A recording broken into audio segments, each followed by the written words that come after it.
Hi, welcome to today's Talk of the Town. I'm Sandy Benson.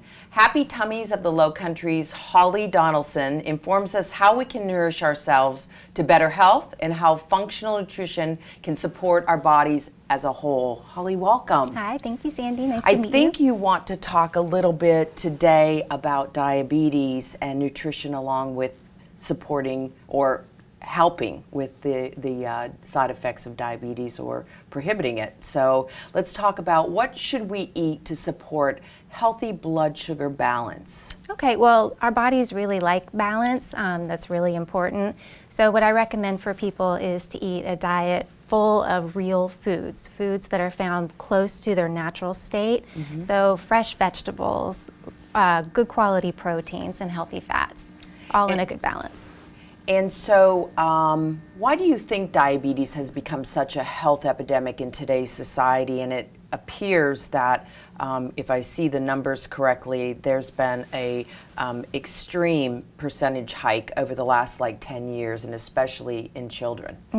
Yeah, I think the problem is, first of all, misinformation. I don't think people really understand truly where they're getting their sugar from.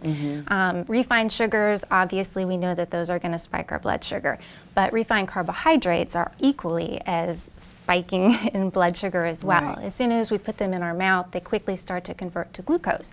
And without the fiber, because refinement takes a lot of the fiber and the cofactors of the food away, the glucose hits our bloodstream really quickly, and it places a lot of stress on our bodies.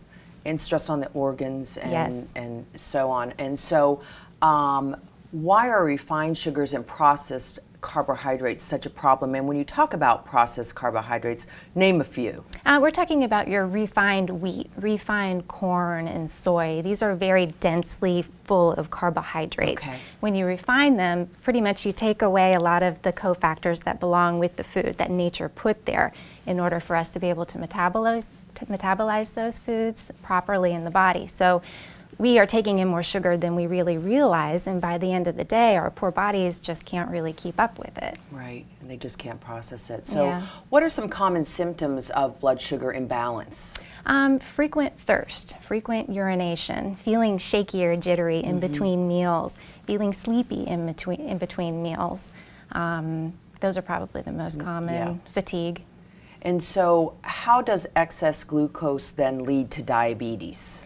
Well, our bodies are designed to be able to deal with glucose, but when there's too much glucose, it really places a burden on our organs of blood sugar balance.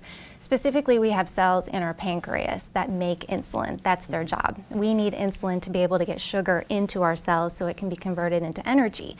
But when we rely on this too much, these poor little cells are pumping out insulin all day long. Right. Eventually, they become depleted, and they eventually sometimes can burn out and quit making insulin altogether.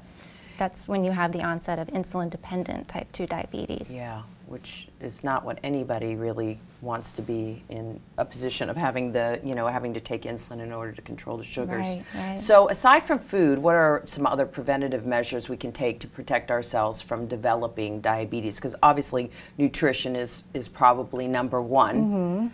Yeah, there are a lot of different factors that go into it. Stress is a big one. Stress can affect our blood sugar. Sleep, people don't realize if you're up all night watching, your favorite Netflix show until 2:30 in the morning, the next morning your body will go into a state of insulin resistance, which can affect blood sugar.